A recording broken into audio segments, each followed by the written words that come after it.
malam. Saya setuju bahwa debat tadi malam sepertinya yang substansial itu Prof. Mahfud dan Gus Muhaimin. Kok gua nggak disebut, Pak? Oh iya, yang menyampaikan dan persiapan debat kan Mas Gibran. Kalau cawapres Anda nggak tahu ya jangan salahin Mas Gibran dong. Itu kan saya singgung tuh. Tapi juga bertanya tentang carbon capturing and storage gitu ya. Menurut saya Mas Gibran harusnya bertanya sama Pak Prabowo. Karena kalau kita bicara tentang carbon capturing and storage di Indonesia itu adalah hutan. Tapi Pak Prabowo membabat hutan untuk food storage. Apa tadi istilahnya, Manik? Trap ya? Trap. Ya, kira-kira begitu. Kerja sama terus.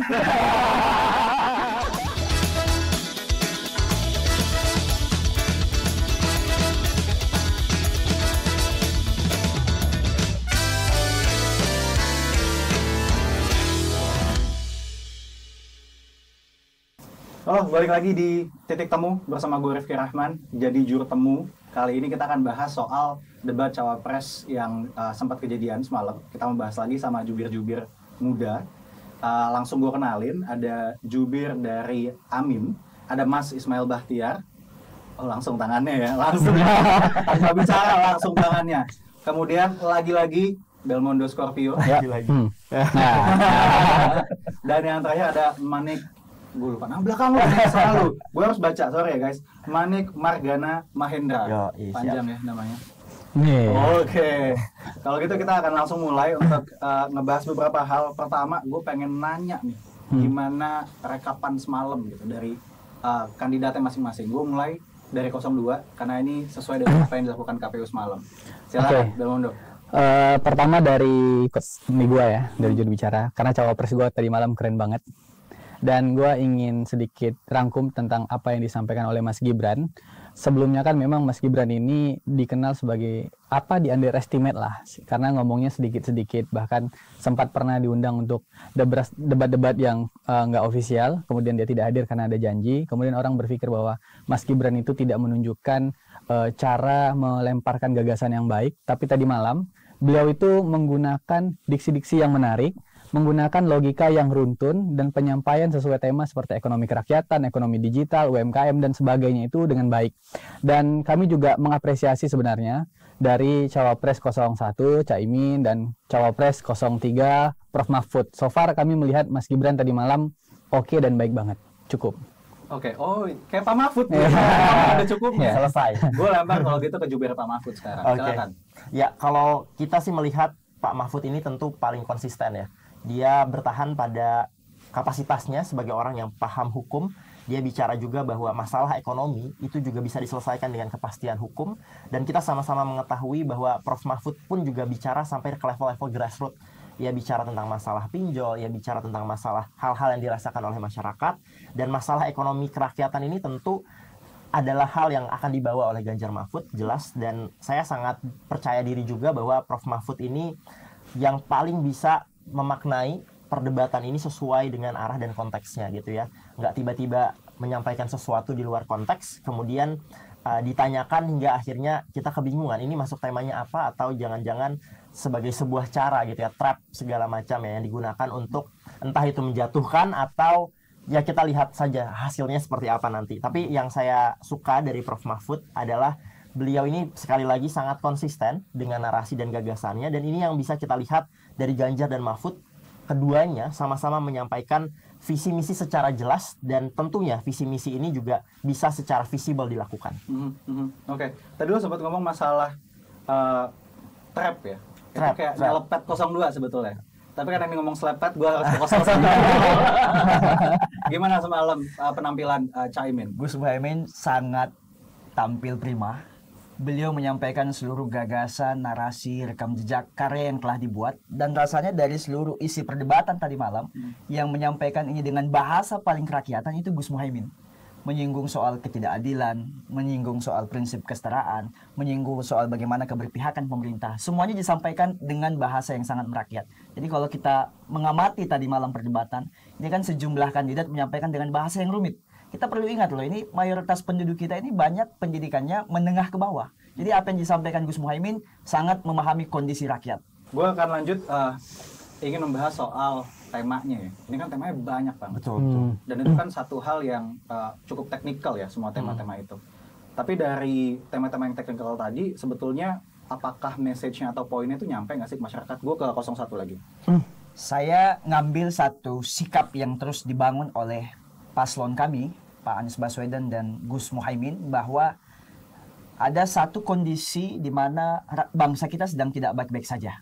Baik itu kondisi demokrasi, terlebih kondisi ekonomi. Ini kan disampaikan bahwa bagaimana mungkin pemerintah hari ini dengan kondisi yang tidak sedang baik-baik saja, pengangguran lagi banyak-banyaknya, harga bahan bakar juga tidak stabil, harga bahan pangan juga lagi naik, pendapatan lagi susah, pokoknya lagi kondisi yang sangat tidak stabil. Kenapa kemudian ada kondisi ingin bangun IKN misalnya? Ini kan sesuatu yang disampaikan oleh Gus Muhaimin dalam konteks bahwa bangsa kita harus berpihak.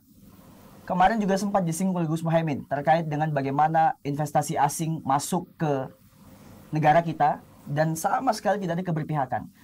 Saya ingin sampaikan dalam kesempatan ini bahwa karena waktu yang terbatas mungkin Gus Muhaimin nggak menyampaikan detail bahwa ada realitas di Sulawesi Tenggara, ada realitas di Maluku, di Saumlaki saat tambang lagi giat-giatnya ternyata banyak TKA asing yang masuk.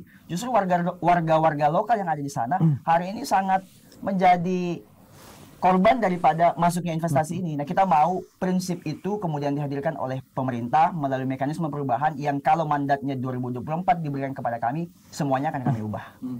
Tadi lo mention soal keterbatasan waktu. Iya. Hal yang sama juga dialamin nggak sebenarnya sama Mas Gibran? Apakah dia berhasil untuk menyampaikan message yang emang pengen dibawa gitu soal apa poin-poin yang berurusan dengan ekonomi tadi? Oke, kalau dari paslon 02, memang kita kan menyadari juga dan melakukan persiapan juga sebenarnya dengan batas waktu yang diberikan oleh KPU sehingga kita mengantisipasi apa yang mau kita sampaikan itu sampai kepada masyarakat dengan cara yang tegas, lugas, dan singkat sebenarnya. Itu kan menjadi tantangan sehingga kita melihat, oh paslon 02 mempersiapkan nih sehingga menyampaikan materi dengan baik.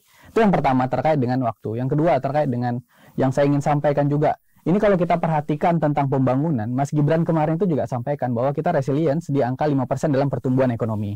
Dan Mas Gibran juga sampaikan bahwa ada tujuan-tujuan yang ingin dilakukan oleh 02, misalnya melakukan inkubasi terhadap UMKM. Kita temankan dari A sampai Z, dari permodalan, packaging, desain, sehingga itu membantu pertumbuhan UMKM sehingga itu membuka lapangan pekerjaan sebenarnya. Dan kalau kita perhatikan juga pengalaman Mas Gibran ini, dia kan bercerita juga tentang pengalamannya bahwa pertumbuhan ekonomi Solo itu di angka 6% lebih tinggi dibanding pertumbuhan ekonomi nasional. Itu bukti bahwa dia melakukan sesuatu di kota Solo itu sehingga kota Solo itu bisa maju dan baik, dan itu ingin direplikasi kemudian di Indonesia bagaimana kita bisa memajukan ekonomi sehingga tidak ada apalagi ketimpangan sosial, angka kemiskinan turun, dan itu menjadi PR besar sebenarnya. Dan kalau kita bicara tentang tadi kan disinggung tentang IKN, Pak. IKN ini kan kalau kita bicara disampaikan juga pembangunan itu kan datangnya dari nol. Itu bukan pengembangan, itu namanya pembangunan. Mulainya dari nol. Kalau pengembangan 40 kota ya namanya kita nambah anggaran ke sana. Tapi kalau kita lihat IKN itu kan udah 40% itu pembangunannya.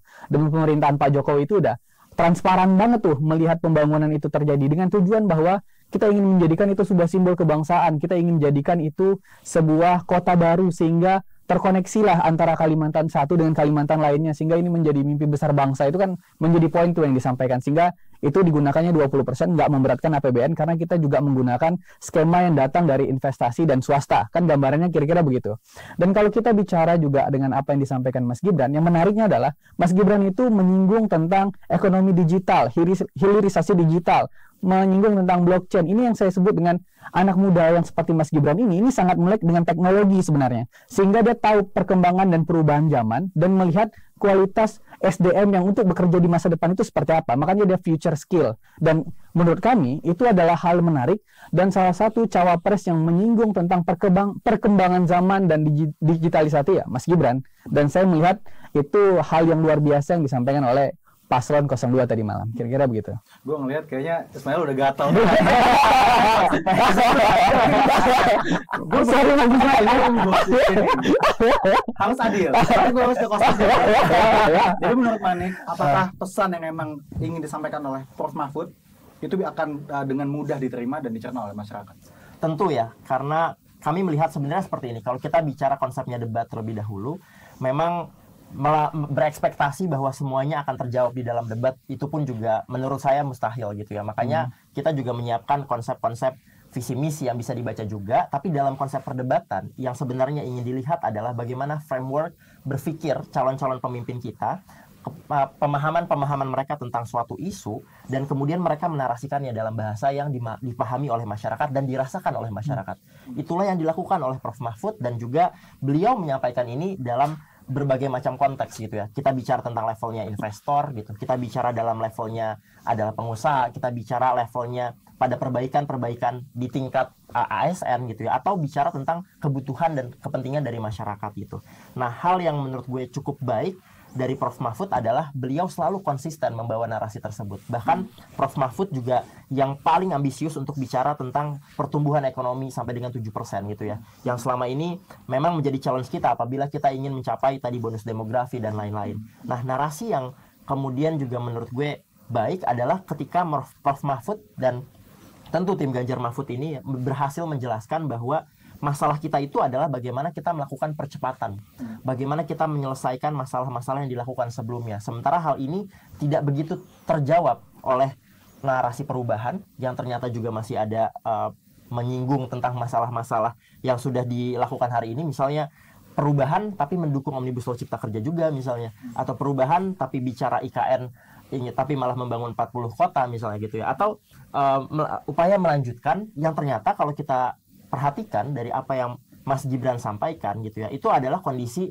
real yang dirasakan hari ini gitu. Tapi tidak ada gambaran umum yang kira-kira akan dilakukan oleh pasangan 02 untuk melanjutkan yang disampaikan tadi gitu. Sementara kita melihat ada beberapa catatan kritis. Jadi poin-poin percepatan dari Ganjar Mahfud ini justru berhasil menyelesaikan permasalahan. Misalnya gimana caranya kita melihat bahwa memang ada banyak hal yang bisa dilanjutkan dari pemerintahan Pak Jokowi ini. Tapi kita punya catatan. Catatannya apa misalnya? Masalah korupsi. Kita harus menyelesaikan permasalahan korupsi sehingga pertumbuhan ekonomi lah baik. Kemudian kepastian hukum. Dengan adanya kepastian hukum kita juga bisa menarik investor yang lebih banyak misalnya. Dan masalah-masalah lain gitu. Jadi kami menilai bahwa Prof. Mahfud tadi malam berhasil menyampaikan gagasannya dengan cara yang baik, dan juga tentunya cara-cara ini berhasil menyelesaikan atau setidaknya memberikan gambaran pada masyarakat bahwa Prof. Mahfud memiliki framework berpikir yang sangat baik. Selesai. Ini yang gas malam. Nah, gue pengen memposisikan diri gue sebagai masyarakat yang menonton debat. Ya. Dan dari situ kan gue perlu tahu dong, yang jadi top of mind, yang jadi satu beat yang akan diingat masyarakat tuh sebenarnya apa sih dari setiap kandidat? Gue mau dari lo dulu nih. Oke. Kalau Prof. Mahfud jelas tadi adalah pertumbuhan ekonomi 7%, kemudian bagaimana kita juga sama-sama menangani permasalahan-permasalahan akar rumput, tadi menyelesaikan masalah pinjol, kemudian menyelesaikan masalah-masalah UMKM dan lain-lain gitu. Gue yakin itu adalah beat-beat yang tentunya difahami oleh masyarakat dan juga dirasakan oleh masyarakat. Kira-kira gambaran itu dulu sih. Gue geser ke 01. Setara, adil, prinsip yang kemudian akan kita bawa untuk masyarakat. Saya boleh koreksi nggak tadi? Silakan. Karena tadi disinggung oleh Mas Belmondo dan juga Mas Manik terkait dengan debat tadi malam. Saya setuju bahwa debat tadi malam sepertinya yang substansial itu Prof. Mahfud dan Gus Muhaimin. Kok gua nggak disebut, Pak? Oh iya. Kalau Mas Gibran, saya melihatnya ini bukan debat, tapi seperti tebak-tebakan. Jadi yang beliau lakukan itu Cerdas cermat ya. cerdas cermat juga. Jadi tebak-tebakan, menyampaikan apa yang kemudian kira-kira orang lain nggak paham, sepertinya dia paham banget gitu. Contoh misalnya ditanya ke Prof. Mahfud, Prof. Mahfud soal carbon storage misalnya. Padahal kan bisa aja dia ngomong, Pak, gimana soal emisi karbon? Sederhana gitu. Ini kan sesuatu yang dia persiapkan, tapi dia udah tahu tadi soal trade yang dibahas oleh Manik. Jadi menurut saya kita harus ingat masyarakat kita masih banyak yang nggak paham soal itu. Itulah kenapa Gus Muhaimin dalam debat semalam semuanya disampaikan sesuai dengan bahasa yang kira-kira dipahami oleh masyarakat. Karena tadi disinggung soal IKN. Yang kami persoalkan bukan soal IKN dilanjutkan apa nggak dilanjutkan, tetapi prinsipnya itu adil nggak buat daerah yang lain. Saat ada 400 triliun diambil dari APBN kita, sementara di sisi lain masih banyak kader-kader posyandu, kader-kader kesehatan, masih banyak yang kemudian digaji 100.000 per bulan. Ada juga pupuk subsidi yang hampir setiap masa panen, hampir seluruh petani-petani kita gagal panen karena tidak tersediaan daripada pupuk subsidi ini. Ada guru honorer kita yang di 700.000 jumlahnya, yang setiap bulan itu mereka harus mengemis-ngemis dulu untuk dibayar oleh pemerintah. Maksud kami, di mana rasa keadilan, di mana rasa prinsip kesetaraan, ketika soal itu masih ada, IKN lalu dibangun dengan 400 triliun. Substansinya itu. Lalu, satu hal tadi yang disampaikan oleh Mas Bel juga terkait dengan kenapa kemudian ada mimpi ingin membesarkan atau membangun 40 kota lain. Saya ingin menyampaikan bahwa konteks yang disampaikan oleh Gus Muhaimin pada debat ini sebenarnya ingin menyampaikan anggaran 400 triliun itu bisa menyelesaikan bukan cuma 40 kota tapi lebih dari 40 kota. Di antaranya misalnya kota-kota yang ada di Kalimantan, kota yang ada di Maluku, kota yang ada di Papua, kota yang ada di Sulawesi, Sumatera, dan Jawa misalnya. Itulah yang kemudian dimaksudkan oleh Gus Muhaimin tadi malam. Bukan bahwa kita ingin menolak itu. Karena kan juga sempat jadi pertanyaan di perdebatan. Mas Gibran kan tanya ke Gus Muhaimin, Pak Muhaimin kemarin kan ikut potong tumpeng, hadir pada saat peresmian IKN. Saya ingin bilang kehadiran Gus Muhaimin pada saat potong tumpeng itu adalah konteksnya beliau sebagai salah satu pimpinan tinggi lembaga negara. Hadir dong karena diundang. Yang kedua, selama ini kan pemerintah menyampaikan bahwa anggaran untuk membangun IKN kita pastikan dari investor asing.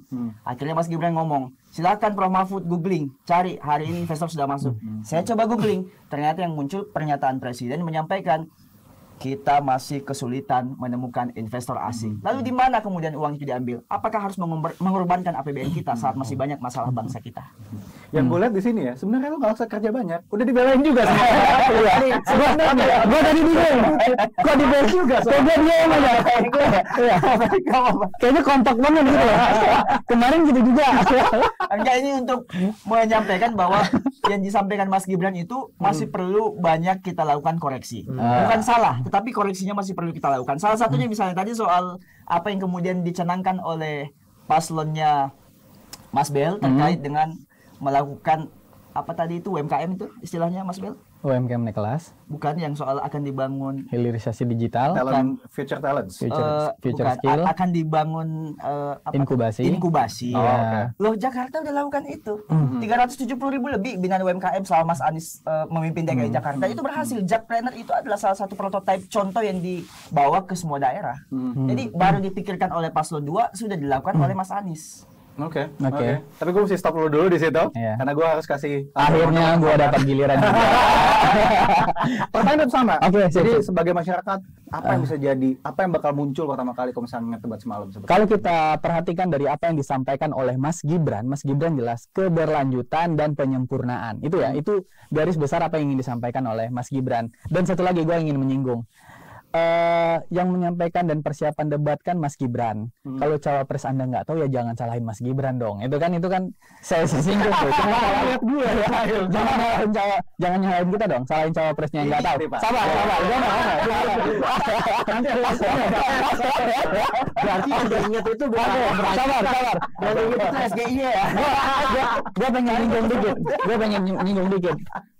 Pertama, kita harus tahu ya, Mas Gibran itu terkait dengan inkubasi, dia itu membuat Solo Technopark itu salah satunya ada inkubasi untuk membantu UMKM yang gua ulangin tadi. Dan kita harus tahu inkubasi Solo Technopark itu masuk dalam 20 inkubasi terbaik di Indonesia dan itu udah diterapkan. Itu Pak, bukan sebatas ide aja yang baru dikerjakan, apalagi yang disampaikan dari perbandingan sama Jakarta.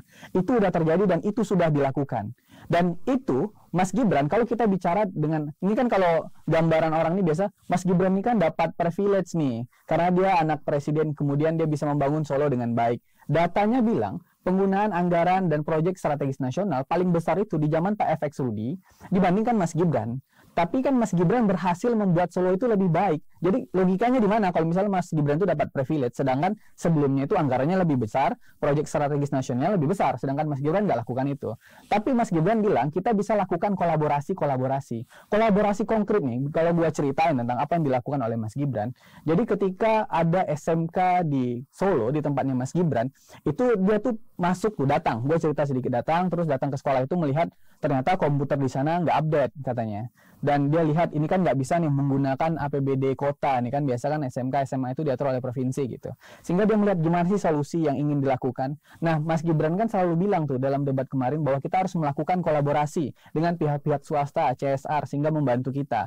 Nah, yang dilakukan Mas Gibran tuh membuat konsorsium di industri-industri di sana, sehingga industri di sana itu membantu komputer update di SMK itu sehingga teknologinya lebih memadai. Nah, anak muda itu kan harusnya aware terhadap teknologi yang digunakan SMK itu. Makanya di salah satu Astacita dibilang bahwa salah satunya itu adalah ketenaga kerjaan yang berkualitas yang berasalnya dari situ. Juga ada bilang tentang konektivitas antara pendidikan dan dunia industri sehingga itu link and match. Nah, itu dilakukan dan itu konkret dilakukan oleh Mas Gibran. Jadi kalau ditanya tentang apakah Mas Gibran itu melakukan kolaborasi hanya menggunakan APBD dan APBN, tentu tidak. Kita lakukan itu dan itu berhasil dilakukan oleh Mas Gibran. Dan IKN disampaikan itu kan yang dibangun sekarang itu kan membangunnya dari nol, Pak. Bukan membangun, kalau kata Caimin kan membangun 40 kota. Ini membangun pertanyaan sebenarnya. Ini membangun dari nol atau cuma mengembangkan kota? Kan itu penasaran juga. Tapi IKN itu kan membangun dari nol. Yang dibangun di sana itu adalah infrastruktur dasar. Contoh, kepentingan kesehatan, kepentingan pendidikan, transportasi jalan.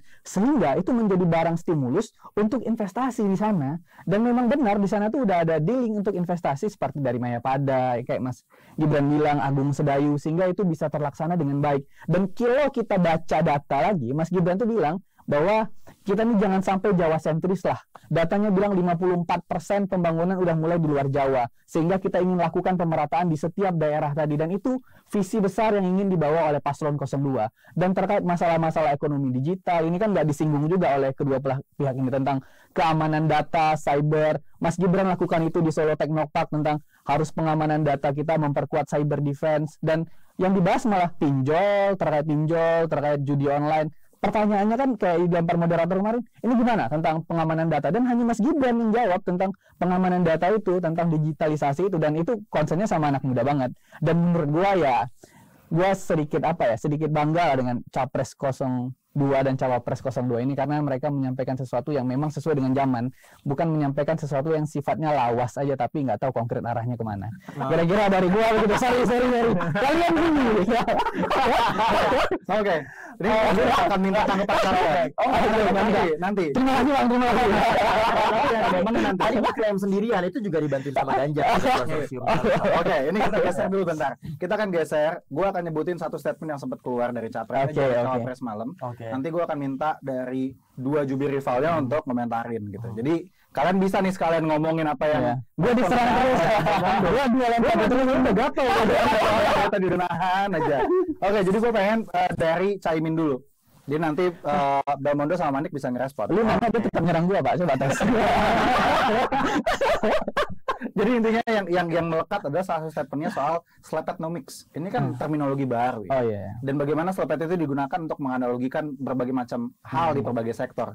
Dan Caimin juga sempat ngomong soal membangunkan yang tidur, menggerakkan yang loyo, mengingatkan yang lalai gitu. Jadi slepet sebagai disrupsi. Nah, gue pengen minta Manik dulu deh untuk menanggapi statement itu. Yang dari Caimin itu seperti apa? Oke, Slepetnomics ini sebenarnya menarik ya dan patut diapresiasi karena Caimin menggunakan narasi slepet yang kemudian mungkin cukup relate dengan santri gitu ya. Tapi yang perlu kita sama-sama pahami sebenarnya adalah makna kedalaman dari slepet itu sendiri seperti apa. Apalagi kalau kita bicara tentang isu ekonomi, ada hal yang menurut saya juga perlu kita kritisi bersama-sama. Caimin itu menyebutkan Omnibus Law Cipta Kerja sebagai salah satu bentuk slepet untuk investasi misalnya ya, untuk ketahanan ekonomi dan lain-lain. Tapi di sisi lain dalam koalisi itu mengusung tema perubahan dan PKS adalah salah satu yang bicara spesifik tentang menolak RUU Omnibus Law Cipta Kerja pada saat itu gitu. Jadi makna slepet dalam koalisi ini sebenarnya apakah cukup kuat atau justru ada pertentangan juga sama halnya seperti tentang IKN gitu ya. Bagaimana konsep ekonomi yang diselepet ini itu bisa masuk ke dalam satu koalisi dan pemaknaannya juga sama gitu. Sebelum lu jawab, kita dengerin Belmondo dulu. Pertama kalau dari gua, kalau kita bicara tentang gagasan Slepetnomics itu gua nggak ada komentar apapun selain ya so far silahkan ya.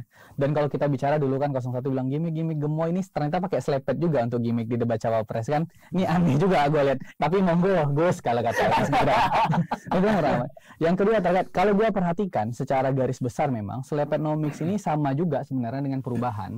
Cuman memang bahasanya aja slepet sehingga itu menjadi bahan drill Caimin untuk melihatkan sikap politik dan ya gaya politik baru lah Caimin karena ada selepet-selepet itu. Tapi secara gagasan gue sebenarnya juga bertanya-tanya nih. Sebenarnya Slepetnomics ini apakah sama dengan perubahan atau memang hal yang berbeda sebenarnya. Sehingga gue sebenarnya bingung juga kok tiba-tiba ada Slepetnomics apaan nih.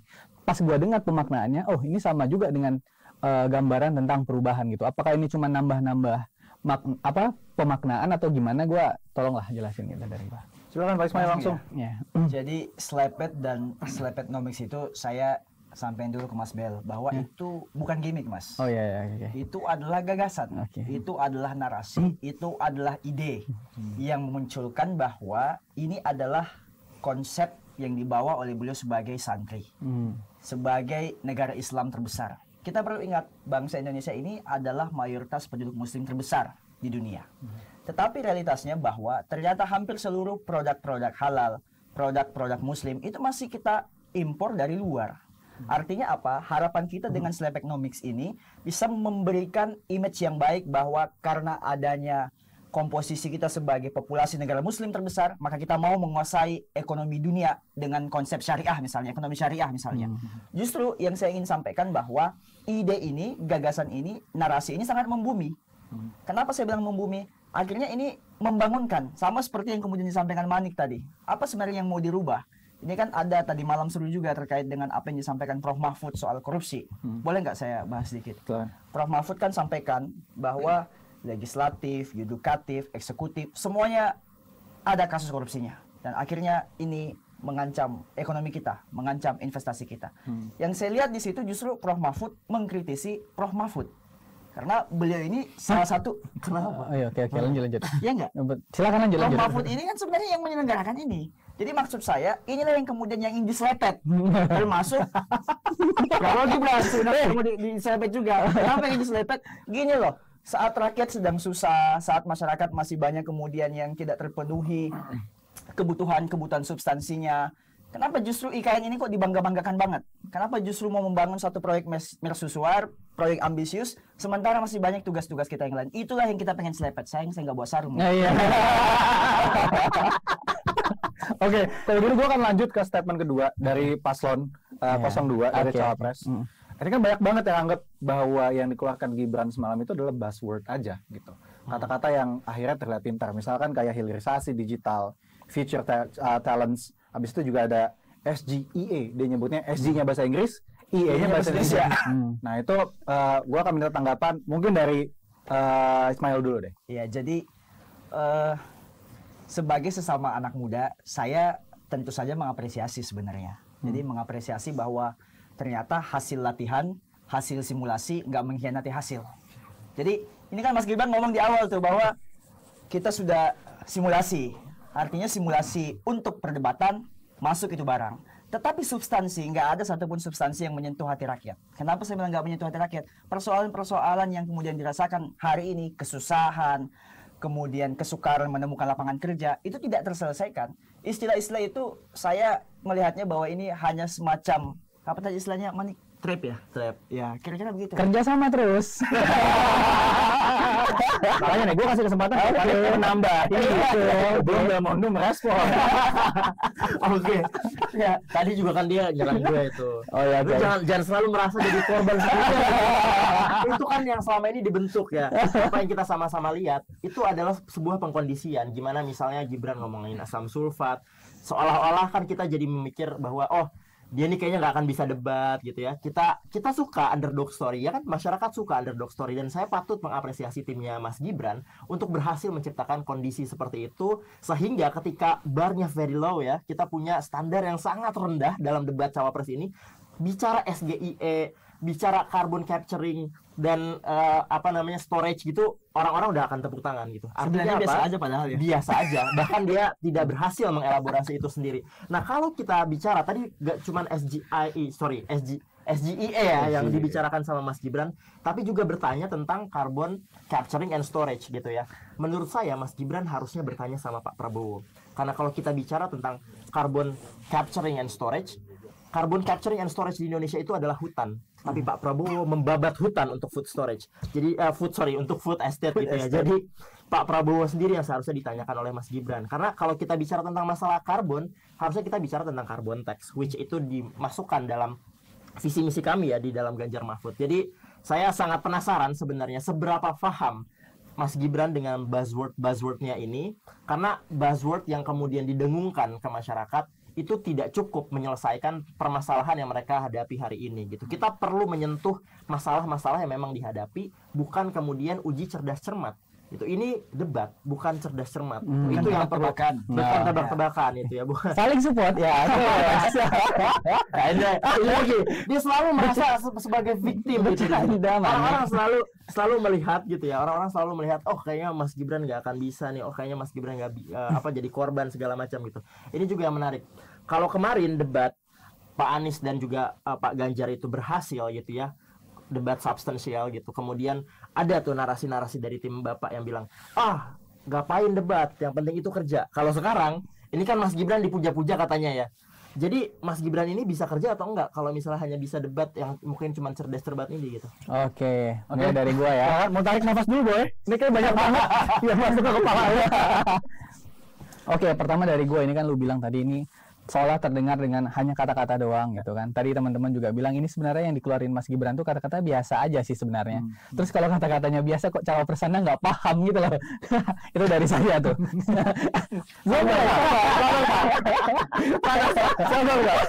Saya mulai ya. Pertama tentang hilirisasi digital. Kalau gua singgung dengan Manik tadi, dia bilang tentang ini kan pandai berkata-kata aja, kerjanya gimana? Kerjanya gue ulang lagi sekali lagi nih Manik, bahwa Solo itu berhasil meningkatkan ekonomi 6,2%, sedangkan dia sering difitnah bahwa itu bantuan dari pusat, padahal nggak begitu faktanya. Faktanya adalah jabatan sebelumnya yang lebih tinggi proyek strategis nasional dan anggarannya. Tapi apakah Mas Gibran berhasil dengan Solo Technopark itu? Dia berhasil membuat di situ tuh seperti cyber security, cyber defense, pengembangan games misalnya, dan itu tuh bukan kata-kata yang disampaikannya karena dia belum melakukan itu, dia sampaikan dalam debat cawapres itu karena dia udah berhasil lakukan itu, dan itu yang ingin disampaikan oleh Mas Gibran tadi malam. Itu bukan hanya kata-kata, itu udah berhasil dilakukannya. Tentang inkubasi UMKM yang ingin dibantu dari A sampai Z, itu dia bercerita bukan hanya tentang ide dalam pikirannya aja, yang disampaikannya itu adalah udah konkret dilakukannya di Solo ketika dia punya inkubasi UMKM membantu dalam packaging, desain kayak gua ulang tadi, dan itu bukan hanya tentang kata-kata doang. Kalau tentang pertanyaan tentang SGIE, itu kan pertanyaan tentang ekonomi syariah sebenarnya, terkait dengan itu bahwa kita sebenarnya di peringkat kedua tuh dalam produk-produk halal tuh kalau setahu gua. Cuma kan Gua sabar, gua belum selesai, gua belum mulai. Itu dengan terkait seputaran itu dia bertanya gitu kan, karena memang dia sadar bahwa Caimin ini punya kemampuan di sana karena berasal dari Partai Kebangkitan Bangsa. Kalau bicara juga kepada Pak Mahfud itu kan terkait bagaimana dengan aturan hukum emisi karbon. Dia bertanya tentang aturan hukumnya kok, gimana pandangannya. Jangan kemudian dijawab tentang cara buat undang-undang. Saya sebagai anak hukum tata negara juga tahu caranya, tapi ingin pandangannya tentang sejauh apa sih dia melihat emisi karbon, sedangkan itu menjadi lini bisnis yang sebenarnya kaitannya dengan ekonomi tuh, bukan dengan lingkungan, sesuai dengan tema yang ingin disampaikan oleh cawapres. Dan kalau kita tadi bicara juga, tadi lu nyinggung apa tadi? Yang pertama lu nyinggung gambaran besar yang ingin dilakukan Mas Gibran. Mas Gibran ini orangnya konkret-konkret aja Pak, dia kerjanya. Dan dia yang disampaikan itu apa yang udah dilaksanakannya di Solo kok, nggak yang gimana-gimana tuh. Dan kalau kita bicara tentang hilirisasi yang disampaikannya, dia bilang kita tuh kalau kerjanya fokus, kerjanya serius, kita tuh bisa jadi negara dengan energi hijau tuh. Karena dia bilang ada bioetanol, ada dia pengembangan bioaftur. Terus dia bilang bahwa hilirisasi nikel, contohnya tuh kalau kita nggak lakukan hilirisasi nih, nikel itu kalau biasanya dilempar ke luar negeri itu angkanya 3 miliar US dollar. Tapi semenjak hilirisasi, kita buat nikel itu, kita masak dia di dalam negeri, terus kita lempar dia keluar, harganya meningkat menjadi 33 miliar US dollar. Dan itu bisa meningkatkan GDP atau PDB di Indonesia. Dan itu Pak, bukan sesuatu yang tidak terjadi di Indonesia. Itu terjadi oleh era Pak Jokowi. Makanya garis besar yang dilempar oleh Mas Gibran itu adalah gambaran keberlanjutan dan penyempurnaan. Ini bukan sekedar masih di dalam pikiran, nggak pernah terlaksana, terus ingin dilakukan seperti 40 pengembangan kota, padahal kita lihat perasaan 14 deh kemarin, kok 40. Dan menurut kami itu tuh agak mengawang-awang, sedangkan apa yang disampaikan Mas Gibran kemarin dengan kata-katanya yang biasa, tapi kok nggak dipahami, heran juga gitu. Itu udah dilakukannya di Solo gitu. Jangan kemudian diragukan bahwa Mas Gibran itu tidak melakukan sesuatu. Itu menurut gua dari yang ingin menjawab itu. Dan terakhir dari gue ini, kalau kita bicara tentang persiapan Mas Gibran, kalau kita melihat Mas Gibran bilang tadi ya, simulasi dan persiapannya debat sebagai cawapres, persiapan debat Mas Gibran menunjukkan bahwa Mas Gibran serius ingin mengikuti debat cawapres itu, serius ingin menyampaikan gagasan dalam batas waktu tertentu kepada masyarakat.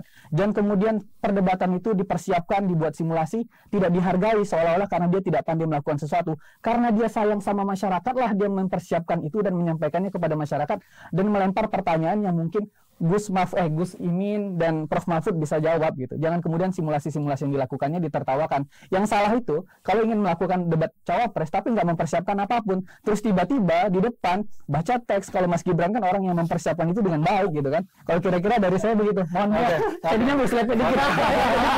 Slide dikit. Ini mirip-mirip sama KPU semalam. Kita juga punya limitasi waktu. Oh iya. Jadinya ini terakhir statement Prof Mahfud akan gue bacain dan gue minta 01 dan 02 untuk respon. Oke. Gitu ya. Oke. Nah, ini yang sempat dibahas sama Prof Mahfud itu kan soal bagaimana rekrutmen diplomat itu perlu dievaluasi gitu. Karena diplomasi ekonominya dianggap kurang gereng gitu, kurang jalan gitu ya. Makanya gue pengen minta respon 01 dulu, nanti ke Belmondo lo ngerespon, terus kita sudahi obrolan ini, Bung. Oke. Silakan, Pak. Saya kira sejalan apa yang disampaikan Gus Muhaimin bahwa peran diplomat-diplomat kita menjadi tenaga-tenaga yang bisa melakukan negosiasi, bisa melakukan pemasaran dengan baik di negara-negara lain. Itu yang disampaikan oleh Prof Mahfud, apa juga yang kemudian jadi ide kita. Jadi saya setuju bahwa proses rekrutmennya kita ubah, kita hire yang profesional, bukan lagi orang sepenuhnya, kalau disampaikan beliau kan diisi oleh sepenuhnya orang yang berkepentingan, tapi lebih kepada melihat aspek siapa yang profesional, dia yang kita tempatkan. Jadi yang disampaikan beliau itu adalah ide yang menarik. Oke. Karena ini berhubungan dengan isu soal ordal di Kemenlu ya. Kita tanya dulu yang sempat dituduh ordal nih, gimana? Oke, kalau dari kita sebenarnya kalau melihat mekanisme yang disampaikan oleh Pak Mahfud, itu kan mekanisme yang menarik tuh, sehingga kita punya diplomat-diplomat yang baik. Sebenarnya Mas Gibran itu secara langsung dan tidak langsung sebenarnya sepakat dengan cara rekrutmen sehingga profesional itu. Tapi juga diiringi dengan kebijakan dalam negeri sehingga diplomat itu punya apa ya sebutannya? Punya kantong sehingga mereka bisa melakukan negosiasi di luar negeri, apalagi tentang hilirisasi nikel ini, hilirisasi tambang, hilirisasi sumber daya alam, bukan hanya di tambang tuh, di perikanan, di pertanian, sehingga ketika barang itu dilempar ke luar negeri itu menjadi bahan negosiasi yang harus ditembuskan oleh para diplomat ini sehingga GDP dan PDB kita meningkat. Ini kan menjadi PR. Tapi secara garis besar tentang rekrutmen diplomat secara nafas panjang itu setuju dengan cara itu. Tapi tentu dengan persiapan kebijakan dalam negeri yang memadai, dan tentu kita tidak boleh lagi diintervensi dengan pihak asing apalagi terkait dengan sumber daya alam kita. Makanya ada hilirisasi nikel dan diplomat itu dikantongi tentang itu. Oke, langsung Pak Manik. Oke, sebenarnya karena semuanya mayoritas setuju-setuju aja. Artinya idenya Pak Mahfud ini memang sangat clear dan bagus gitu ya, bahwa memang kita perlu memperbaiki proses-proses ordal-ordal ini gitu ya, supaya tidak terjadi dan masuknya dalam struktural itu bisa lebih profesional gitu. Dimana yang diharapkan adalah kita bisa melakukan negosiasi dan juga diplomasi yang lebih baik sehingga mengundang investasi asing juga masuk secara baik gitu ya. Nah, apa yang disampaikan oleh Prof Mahfud sebenarnya adalah narasi yang paling jelas gitu ya, percepatan dan juga perbaikan yang ingin dilakukan oleh Ganjar Mahfud pada saat rezim Pak Jokowi untuk bisa dipercepat dan juga diperbaiki. Itu yang paling jelas ada gitu. Kenapa? Karena kami tidak hanya bicara tentang melanjutkan saja, tapi apa yang dilanjutkan ketika kita punya hal-hal yang perlu kita kritisi. Misalnya tadi kita sama-sama bahas IKN, Pak Mahfud juga sebenarnya sudah sangat jelas gitu ya, bicara bahwa memang ada banyak hal-hal yang bisa kita lanjutkan, tapi perlu kita memberikan catatan. Misalnya tadi bagaimana kita menarik investor asing gitu. Ketika kita punya diplomat-diplomat yang lebih baik, kita punya sistem rekrutmen yang lebih profesional, harapannya kita menghasilkan sumber daya yang juga bisa menarik investasi lebih baik juga di Indonesia. Sehingga pertumbuhan ekonomi itu bisa di atas 6% sampai dengan 7% harapannya, dan Indonesia emas yang selalu digaungkan gitu ya, itu bukan hanya kata-kata tapi bisa dicapai gitu. Itu yang saya rasa bisa disambungkan dari apa yang disampaikan oleh Prof Mahfud, dan saya sangat berharap teman-teman semua bisa melihat bahwa narasi percepatan dan juga perbaikan ini adalah narasi yang paling tepat untuk bisa dilakukan. Karena kita bukan hanya sekedar melanjutkan atau ibaratnya mengubah kembali dari nol gitu ya, tapi kita menyusun strategi sehingga ada perbaikan untuk menuju Indonesia Emas 2045 yang lebih baik. Oke, thank you Manik. Ya. Kita segitu dulu ngobrol teman-teman ya. Jadi ketemu lagi di titik temu episode selanjutnya. Terima kasih sudah menyaksikan. Bye-bye. Nggak ada simbol-simbol tangan nih teman-teman. 3.